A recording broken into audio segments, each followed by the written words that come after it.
सेवा लक्ष टाइम्स, अचूक बातमी, सामान्य जनतेच्या हक्कासाठी, न्यायासाठी लढणारे बातमीपत्र। देशाचा विकास हाच आमचा। नमस्कार, सेवा लक्ष टाइम्समध्ये आपले सर्वांचं स्वागत आहे। आज दिनांक 19 जून 2026 रोजी सायंकाळी 6 वाजता अन्न व नागरी पुरवठा आयुक्त चंद्रकांत डांगे साहेब यांच्या पथकाने तालुका साक्री येथील दहिवेल सतलोज ढाबा, आत्ताचा अन्नपूर्णा ढाबा या ठिकाणी अवैध पद्धतीने LPG गॅस रिफिलिंग होत असताना रंगी हात पकडले। तसेच डिझेल चोरीचेही एक टँकर ताब्यात घेण्यात आला। सेवा लक्ष टाइम्स व त्यांची टीम ही सोबतच पथकाचे सहकार्य केले।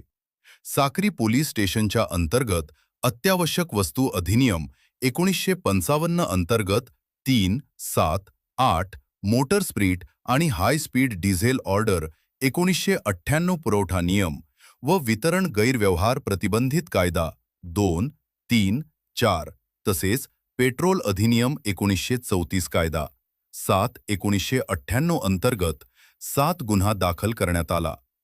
धुळे जिल्ह्यात असे बिनधास्त गॅस अवैध व्यवसाय करणारे यांचा पर्दाफाश करण्यात सेवा लक्ष टाइम्स या टीमने श्याम पवार, मुस्तकीन शेख, प्रियांशु यादव व संपादक विलास आडे यांनीही मदत केली। एकूण मालमत्ता 1.5 करोड इतकी होती। LPG टँकर क्रमांक GJ0-64430, टँकर चालक सिंग तसेच राजबिली यादव GJ12B D7999 व Amit Patelji J12B D7999 Bolero pickup tempo MP09BH9914, Eicher छोटा टेम्पो MH19BM5356 अशा पद्धतीने एक भला मोठा अवैध व्यवसाय इथे चालवला जात होता। या पूर्ण कारवाईमध्ये सिंहाचा वाटा व अति चपळाईने संयम ठेवून राजू बेल्हे यांनी ह्या पूर्ण गॅसवर माफियांचा पर्दाफाश करण्यास दिलेल्या माहितीवर सापळा रचून मोहीम राबवली व गॅस चोर माफियांवर योग्य ती कारवाई केली।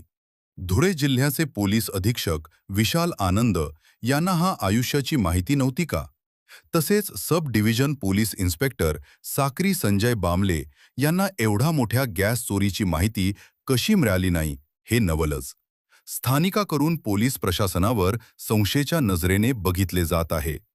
ॲडिशनल पोलीस अधीक्षक अजय देवरे तसेच साक्री पोलीस स्टेशनचे असिस्टंट पोलीस इन्स्पेक्टर दीपक वाळवी यांचे कार्यही संशयित असून ग्रामस्थांच्या म्हणण्यापासून स्थानिक पोलीस स्टेशन गॅस माफियांच्या धंद्याशी साठे लोटे असून गॅस माफियावर काही राजकीय वर्धास्थ असल्याची धक्कादायक माहिती प्राप्त होते।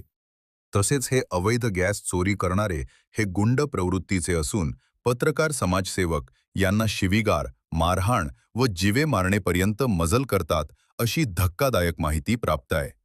धुळे जिल्ह्याचे कलेक्टर भाग्यश्री विस्पुते तसेच उपकलेक्टर सुभाष बोरकर व साक्री विभागातील काही भ्रष्ट अधिकाऱ्यांच्या आशीर्वादाने LPG गॅस अवैध रिफिलिंग तसेच बायोडिझेल, डिझेल केमिकल अशा अनेक प्रकारचे धंदे गुजरातवरून महाराष्ट्रमध्ये येणाऱ्या बॉर्डरच्या लगत साक्री, दहिवेल, नेर, धुळे अशा अनेक ठिकाणी जागोजागी धाब्यांवर अनेक माफिया सक्रिय आहेत अशी माहिती प्राप्त होते। यामध्ये पोलीस प्रशासनाचाही सिंहाचा वाटा आहे।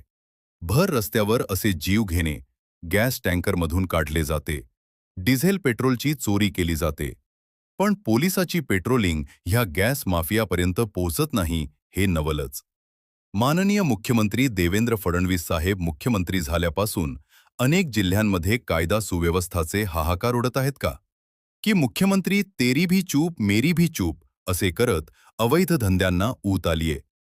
मुंबई पथक चंद्रकांत डांगे साहेबांच्या मार्गदर्शनाखाली ही झालेली कारवाई। मुंबई पथक चंद्रकांत डांगे साहेबांच्या मार्गदर्शनाखाली ही झालेली कारवाई सरकार, शासन व पोलिसांचे कान उघड करण्यासारखी आहे। तरी माननीय पोलीस अधीक्षक धुळे जिल्हे आता तरी हे अवैध धंद्यावर लगाम खेचतील का? अशा निर्भीड बातम्या व सत्तेची कास धरणारे एकमेव सेवा लक्ष टाइम्स पाहत रहा।